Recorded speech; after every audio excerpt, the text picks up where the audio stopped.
وزیر اعظم کے relief package پر بات کرنے کے لیے ہمارے ساتھ موجود ہیں ماہر اقتصادی امور ڈاکٹر شاہد حسن صدیقی۔ ڈاکٹر صاحب بہت شکریہ آپ کے وقت کا۔ وزیر اعظم 2 کروڑ خاندانوں کے لیے پیکج لے کر آئے، گھی آٹا دال پر 30% سبسڈی دی جائے گی، گھر کی تعمیر کے لیے 40 لاکھ خاندانوں کو بلا سودی قرضہ دیا جائے گا۔ اس ریلیف پیکج کو کس طرح سے دیکھ رہے ہیں سر آپ؟ لیکن پہلی بنیادی بات یہ ہے کہ اگر کوئی آپ عوام کو ریلیف پیکج دیتے ہیں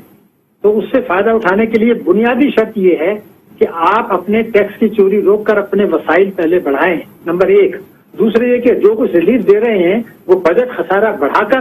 اور قرضے مہنگی شرح سود پہ لے کے نہ کریں، اور تیسری چیز یہ ہے کہ آپ وہ پالیسیاں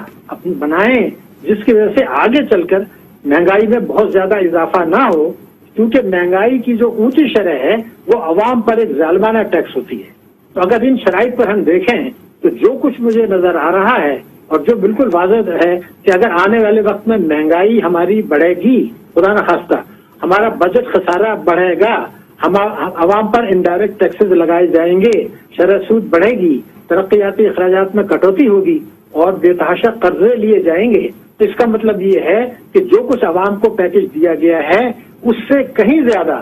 دوسرے ہاتھ سے ان کی جیب سے نکال لیا جائے گا۔ ڈاکٹر صاحب ایک چیز تو انہوں نے کہہ دی ہے، ایک اندیا دے دیا ہے کہ پیٹرول کی قیمتیں، پیٹرول یا مصنوعات کی قیمتوں میں مزید اضافہ ہوگا، عوام تیار رہیں۔ پھر دوسری عام چیز یہ کہ ایک جانب انہوں نے اسپیچ کی، انہوں نے اتنے پاکستان کے حکومت کے مارکت الارا اس پیکج کا اعلان کیا، اور اس کے ساتھ ہی ہم دیکھ رہے ہیں کہ دوسری جانب یوٹیلیٹی سٹورز پر مہنگائی آ گئی، 1 کلو گھی پر 53 روپے اضافہ کر دیا گیا، کوکنگ آئل 65 روپے مہنگا، اور قیمت میں اضافے کا اطلاق فوری طور پر ہوگا، نوٹیفیکیشن بھی جاری کر دیا گیا۔ تو وہ یہ کس طرح کی پالیسیاں پاکستان میں چل رہی ہیں؟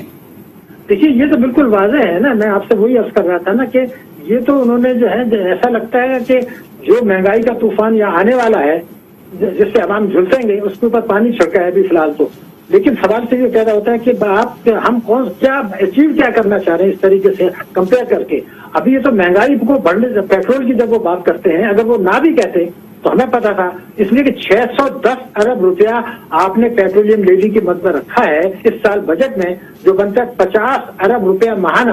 4 سال میں ہم نے دیکھا کہ روپے کی قدر گرا کے اتنی زیادہ تباہی آ گئی، پیٹرول میں مصنوعات اتنی بڑھ گئی کہ ہم نے وہ پیٹرولیم لیوی کو کم کیا ہے جس سے ہمارا بجٹ خسارہ بے تحاشا بڑھ رہا ہے، پھر ہم نے GST کو بھی کم کیا ہے پیٹرول پر جس سے ہمارا بجٹ خسارہ بڑھ رہا ہے۔ تو پیٹرولیم مصنوعات کی قیمتیں نہیں بڑھانا مسئلے کا حل نہیں ہے، کیونکہ جب آپ بڑھاتے ہیں تو آج سے مہنگائی بڑھتی ہے، جب آپ نہیں بڑھاتے بجٹ خسارہ بڑھتا ہے، تو پھر آپ کا قرضے لیتے ہیں تو 2 مہینے کے بعد بڑھتی ہے۔ بہت شکریہ ڈاکٹر شاہد حسن صدیقی، آپ کے قیمتی وقت۔